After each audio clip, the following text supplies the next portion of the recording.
Welcome viewers, online TDR চ্যানেলের পক্ষ থেকে আমি আপনাদের প্রত্যেকেই স্বাগত জানাচ্ছি।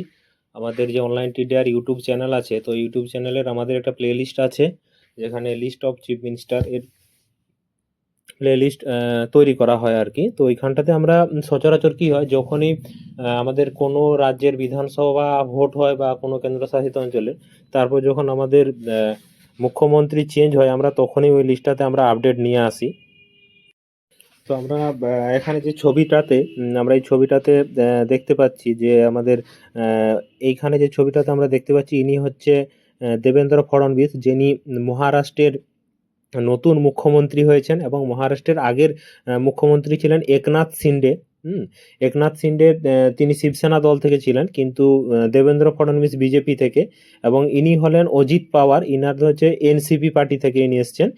ওইখানে এই বিজেপি, এনসিপি এবং শিবসেনা তিনটা দল মিলে কিন্তু ওইখানে ত্রিশঙ্কু জোট হয়েছে। এবং যেখানে ঠিক করা আছে, ইনি এই যে দেবেন্দ্র ফডণবীস ইনি হচ্ছে সিএম, এবং অজিত পাওয়ার হচ্ছে ডেপুটি সিএম, এবং একনাথ শিন্ডে হচ্ছে ডেপুটি সিএম। দুজন ডেপুটি সিএম, একজন সিএম, ঠিক আছে। আর ইনি আপনাদের সবাই পরিচিত, আমরা জানি আমাদের মাননীয় প্রধানমন্ত্রী নরেন্দ্র দামোদর দাস মোদী মহাশয়। ইনি হচ্ছেন মহারাষ্ট্রের ইনি হচ্ছেন মহারাষ্ট্রের সিএম, মহারাষ্ট্রের গভর্নর সিপি রাধাকৃষ্ণন। আচ্ছা, আমরা নিচের ছবিটাতে চলে যাব। আমরা নিচের ছবিটাতে আমরা দেখতে পাচ্ছি ইনি হচ্ছেন হেমন্ত সোরেন। ঝাড়খণ্ডের নির্বাচনের আগে ইনিই মুখ্যমন্ত্রী ছিলেন, এবং পরবর্তীকালে ঝাড়খণ্ড মুক্তি মোর্চা পার্টি জয়লাভ করার পর ইনিই আবার মুখ্যমন্ত্রী হয়েছেন। আর ইনি দেখতে পাচ্ছেন সন্তোষ গাঙ্গুয়ার, ঝাড়খণ্ডের বর্তমান রাজ্যপাল হচ্ছেন সন্তোষ গাঙ্গুয়ার। ঠিক আছে, আমরা পরের আরেকটা ছবিটাতে চলে যাব, যেখানে আমরা দেখতে পাচ্ছি এখানে পিকচারের মাধ্যমে দেখানো হয়েছে মহারাষ্ট্রের নতুন সিএম দেবেন্দ্র ফডণবীস, এবং মহারাষ্ট্রের আগের যে সিএম ছিলেন, যে আমরা দেখতেই পাচ্ছি আগের যে সিএম উনি ছিলেন, আমাদের আগের সিএম হচ্ছে ফর্মার সিএম একনাথ শিন্ডে। ঠিক আছে, আমরা এখানে পিকচারটাতে ইজিলি বুঝতে পারছি যে নিউ সিএম দেবেন্দ্র ফডণবীস এবং ফর্মার সিএম একনাথ শিন্ডে। তাহলে আমরা যারা মুখ্যমন্ত্রীর নামের তালিকা মুখস্থ করছি, আমাদের যাদের তালিকাটা তৈরি করা আছে বা যাদের মুখস্থ আছে, তাহলে তাদেরকে কী করতে হবে, যে আমাদের একটা পরিবর্তন এসেছে কোথায়, মহারাষ্ট্রে আগের মুখ্যমন্ত্রী ছিলেন একনাথ শিন্ডে, এখন কে হয়েছেন দেবেন্দ্র ফডণবীস।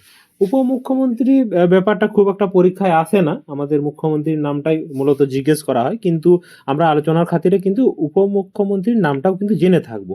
আমরা যখনই কোনো জিকে পড়বো, তখনই আমরা যদি পার্সপেক্টিভ জিনিসগুলো সম্বন্ধে আমরা আলোচনা করি, তাহলে আমাদের ওটা মনে রাখতে সুবিধা হয়।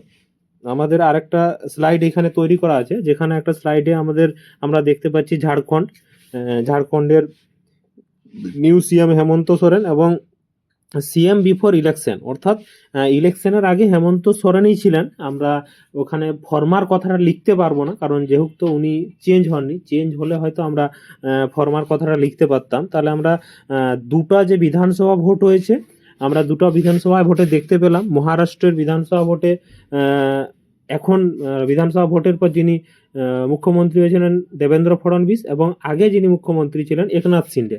আর ঝাড়খণ্ডে আমাদের যে মুখ্যমন্ত্রী ছিলেন হেমন্ত সোরেন, ওটাতে কোনোরূপ পরিবর্তন হয়নি। তাহলে আমরা দুটো জানলাম, এবং সেই সঙ্গে সঙ্গে আমরা আরও জেনে নেব যেটা আমাদের যে পুরো ইন্ডিয়াতে পার্থক্যটা কি কি জায়গায় তৈরি হয়েছে বা বর্তমান কারা কারা আছেন, আমরা সেই জায়গায় এখানে দেখতে পাচ্ছি। অন্ধ্রপ্রদেশের হচ্ছে আমরা এন চন্দ্রবাবু নাইডু, অন্ধ্রপ্রদেশে আমরা দেখতে পাচ্ছি এন চন্দ্রবাবু নাইডু, এবং অন্ধ্রপ্রদেশে আমরা দেখতে পাচ্ছি এন চন্দ্রবাবু নাইডু। অরুণাচল প্রদেশে আমরা দেখতে পাচ্ছি পেমা খান্ডু। অসমে দেখতে পাচ্ছি হেমন্ত বিশ্ব শর্মা। ঠিক আছে, আর বিহারে আমরা দেখতে পাচ্ছি নীতিশ কুমার। এগুলাতে সেরকম কোনো পরিবর্তন হয়নি, কারণ বিধানসভা ভোট হয়নি। ঠিক আছে, এরপরে আমরা চলে যাব ছত্তিশগড়ে। আমরা দেখতে পাচ্ছি বিষ্ণুদেব সাঁই, ছত্তিশগড়ে বিষ্ণুদেব সাঁই। তারপরে দিল্লিতে আছে অতসী মার্লেনা। তাহলে দিল্লিতে আমরা আগে জানতাম যে অরবিন্দ কেজরিওয়াল ছিল, কিন্তু কিছু প্রবলেমের জন্য ইডি উনাকে তদন্তের জন্য বারবার হেফাজতে নিয়েছিল, এবং যখন কোনো মুখ্যমন্ত্রীকে ইডি তদন্তের জন্য নেয়, তখন উনাকে পোস্ট থেকে রেজিগনেশন করতে হয়। আমরা যেটা দেখেছিলাম, ঝাড়খণ্ডও দেখেছিলাম, যখন হেমন্ত সোরেনকে ইডি তদন্তের জন্য কোনো কারণে তদন্তের জন্য জিজ্ঞাসাবাদের জন্য ডেকেছিল, তখন হেমন্ত সোরেন পদ থেকে ইস্তফা দিয়েছিল এবং তার জায়গায় চম্পাই সোরেন মুখ্যমন্ত্রী হয়েছিল। সেরকম দিল্লিতে অরবিন্দ কেজরিওয়াল ইস্তফা দেওয়ার পর অতসী মার্লেনা উনিই পদে আছেন, আর অরবিন্দ কেজরিওয়াল পুনরায় আর মুখ্যমন্ত্রী হননি। উনি বলেছেন যদি এরপরে বিধানসভা ভোটে জয়লাভ করতে পারেন তাহলে উনি আবার মুখ্যমন্ত্রী হবেন, ঠিক আছে। তারপরে আমরা গোয়াতে দেখতে পাচ্ছি প্রমোদ সাবন্ত, গুজরাটে আমাদের নরেন্দ্র মোদী মহাশয় এবং অমিত শাহ মহাশয়ের যে নিজস্ব রাজ্য ওখানে ভূপেন্দ্র ভাই প্যাটেল আছেন, এবং হরিয়ানাতে বেশ কিছুদিন আগে যে নয়াব সিং সাইনি, যে জম্মু কাশ্মীর আর হরিয়ানাতে নির্বাচন হয়েছিল, তাহলে ওই হরিয়ানাতে নয়াব সিং সাইনি, আমরা আগের আমাদের যে ভিডিওটা ওইখানে আমরা নয়াব সিং সাইনি আর ওই হরিয়ানা এবং জম্মু কাশ্মীরে আমরা ইলেকশনের রেজাল্ট নিয়ে আলোচনা করছিলাম, ঠিক আছে। তারপরে আমরা দেখে নেবো এইখানটাতে হচ্ছে হিমাচল প্রদেশে সুখবিন্দর সিং সিখু এবং জম্মু আর কাশ্মীর হচ্ছে ওমর আবদুল্লাহ, জম্মু কাশ্মীর আছে ওমর আবদুল্লাহ। এই যে হরিয়ানা কিছুদিন আগে যে রেজাল্ট হয়েছিল হরিয়ানা আর যে জম্মু কাশ্মীর নিয়ে আমরা আলোচনা করছিল, তাহলে ওইখানে নয়াব সিং সাইনি এবং ওমর আবদুল্লাহ আগের যে আপডেটটা ছিল। আর ঝাড়খণ্ডে তো বললামই হেমন্ত সোরেন, ইলেকশনের আগে উনিও ছিলেন, বর্তমানে উনিই আছেন, ঠিক আছে। আর কর্ণাটকে আমরা দেখতে পাচ্ছি সিদ্ধারামাইয়া আছে, ঠিক আছে। তারপরে চলে যাব কেরালাতে পিনারায় বিজয়ন, উনিই আছেন অনেকদিন থেকে। মধ্যপ্রদেশে মোহন যাদব, মহারাষ্ট্রে এই যে রিসেন্টলি যে রেজাল্ট হলো দেবেন্দ্র ফডনবিস। আগে মহারাষ্ট্রের এই জায়গাটাতে কি ছিল, আগে এই জায়গাটাতে ছিল একনাথ শিন্ডে, এখন তাহলে দেবেন্দ্র ফডনবিস, এইটা আমাদেরকে কিন্তু মনে রাখতে হবে। মণিপুর এন বীরেন সিং, ঠিক আছে। আর মেঘালয় কনরাড সাংমা, ঠিক আছে। মিজোরামে আমরা দেখতে পাচ্ছি লালডু হোমা আছে, নাগাল্যান্ডে নেফিউ রুই, উড়িষ্যাতে হচ্ছে মোহন চরণ মাঝি। তারও বেশ কিছুদিন আগে আমরা একটা আপডেটে আর আলোচনা করেছিলাম, লোকসভা ভোটের সময় উড়িষ্যাতে বিধানসভা ভোট হয়, এই জায়গাটাতে আগে আমরা দেখতাম যে নবীন পট্টনায়ক ছিলেন, কিন্তু নবীন পট্টনায়ক উনি আর নেই। নবীন পট্টনায়ক ভোটে পরাজিত হয়ে যাওয়ার পর এখন এই জায়গাটাতে আছেন মোহনচরণ মাঝি। পন্ডুচেরিতে এন রঙ্গস্বামী। এইখানে একটা ব্যাপার আমাদের অনেক সময় কাজ করে, আমাদের যে 3টা কেন্দ্রশাসিত, টোটাল 8টা কেন্দ্রশাসিত অঞ্চল আছে, তার মধ্যে আমরা 3টা জায়গাতে কিন্তু মুখ্যমন্ত্রী দেখতে পারি। একটা হচ্ছে আমরা দেখতে পাবো দিল্লিতে আমরা দেখতে পাবো, এই যে দেখুন দিল্লিতে অতসী মার্লেনা, ঠিক আছে। আর আমরা দেখতে পাচ্ছি জম্মু কাশ্মীর ওমর আবদুল্লাহ এইখানে। আর আমরা আরেকটা জায়গায় দেখতে পাবো যেটা হচ্ছে আপনার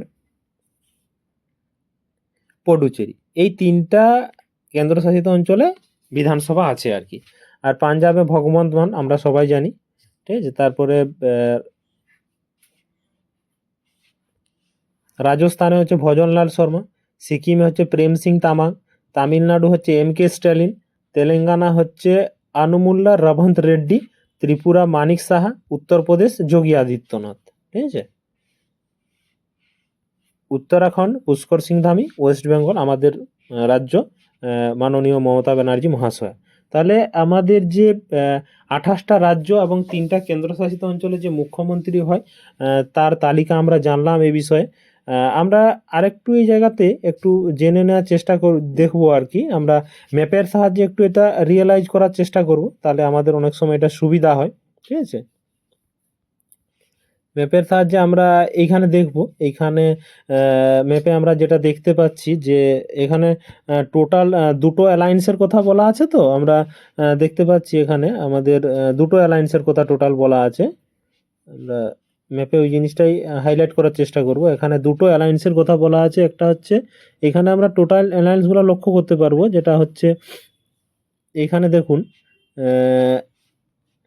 ন্যাশনাল ডেমোক্রেটিক অ্যালায়েন্স 20টা এবং Indian national development inclusive alliance মানে ইন্ডিয়া জোটের কাছে আছে 10টা এবং আদার্স আনএফিলেটেড একটা, মানে 20, 10, 30 থেকে 31, আর নো লেজিসলেচার হচ্ছে 5টা, মানে 31, 5 হচ্ছে 36, তার মানে 28টা রাজ্য আর 8টা কেন্দ্রশাসিত অঞ্চল মিলে হচ্ছে 36টা। তাহলে 36টা জায়গার মধ্যে আছে আমাদের এনডিএ 21টা জায়গায় এবং ইন্ডিয়া জোট আছে 10টা জায়গায়, আর আদার্স একটা জোট আছে সম্ভবত ওটা ওই নাগাল্যান্ডে, ওটা কোনো জোটের মধ্যে নেই, মানে টোটাল হচ্ছে 31টা জায়গায়, ঠিক আছে। এবারে আমরা এটা একটু ম্যাপের সাহায্যে যদি দেখি ব্যাপারটা, তাহলে আমরা খুব সহজেই বুঝতে পারছি যে এই জায়গাটা হচ্ছে কিন্তু লাদাখ। লাদাখ কেন্দ্রশাসিত অঞ্চল, এখানে কিন্তু কোনো বিধানসভা নেই। আর এই যে পুরো যে গেরুয়া জায়গাটা দেখা যাচ্ছে, এইটা কিন্তু ইন্ডিয়া সরি এনডিএ জোটের মধ্যেই পড়ছে আর কি। আর বাদবাকি যদি দেখেন তাহলে এই যে নীল বরাবর যে জায়গাগুলো, এইগুলো কিন্তু ইন্ডিয়া জোটের মধ্যে পড়ছে। ঠিক আছে, এরপরে আমরা আগে একটা ম্যাপে চলে যাব। আগে আমাদের যে একটা ম্যাপ আছে,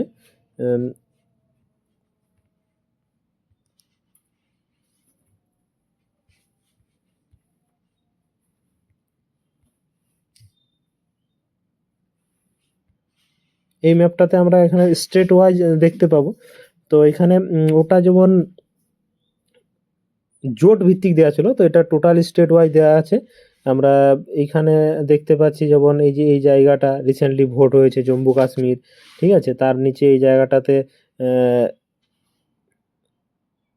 হিমাচল প্রদেশ আছে। ঠিক আছে, তো এগুলো আলাদা পার্টি। এবং এই যে গেরুয়া যে টোটাল আছে, এটা কিন্তু বিজেপি পার্টি আছে। আমরা এই যে এটা দেখতে পাচ্ছি, আমাদের এটা পশ্চিমবঙ্গ আছে। এবং এইটা আমরা দেখতে পাচ্ছি এটা বিহার। বিহার মানে হচ্ছে বিহার, ঝাড়খণ্ড, উড়িষ্যা, জেডিইউ। তারপরে এই জায়গাটাতে আমরা এই জায়গাটাতে আমরা দেখতে পাচ্ছি এটা ঝাড়খণ্ড। ঝাড়খণ্ড মানে হচ্ছে জেএম, ঝাড়খণ্ড মুক্তি মোর্চা, রিসেন্টলি যেটা ভোট হলো। আবার এই যে এই জায়গাটা আমরা দেখতে পাচ্ছি অন্ধ্রপ্রদেশ, তেলুগু দেশম পার্টি। এরকম বিভিন্ন আঞ্চলিক দলের প্রভাব দেখা গিয়েছে। হ্যাঁ, তো আমাদের মূলত ওই তালিকাটা মনে রাখতে হবে। আর তার থেকেও বড় ব্যাপার হচ্ছে কখন কোন জিনিসটা আপডেট হচ্ছে, আমরা সেভাবে মনে রাখার চেষ্টা করব। তাহলে আমি আবার পুনরায় একবার চলে যাই, আমাদের যে দুটো পরিবর্তন হয়েছে সেই দুটো আবার একবার জেনে নিই। মহারাষ্ট্রের আমাদের নিউ সিএম দেবেন্দ্র ফডণবীশ, আগে ছিলেন একনাথ শিন্ডে। এবং ঝাড়খণ্ডে হেমন্ত সোরেন আগে ছিলেন, এখনও আছেন। ঠিক আছে, এবং আমাদের যে ডেসক্রিপশন লিঙ্কে আমরা পিডিএফের লিঙ্কটা দিয়ে দেবো, ওইখান থেকে আপনারা খুব সহজেই পিডিএফটা ডাউনলোড করতে পারবেন। ঠিক আছে, আর এই বলে আজকের ভিডিও আমি এখানে শেষ করছি।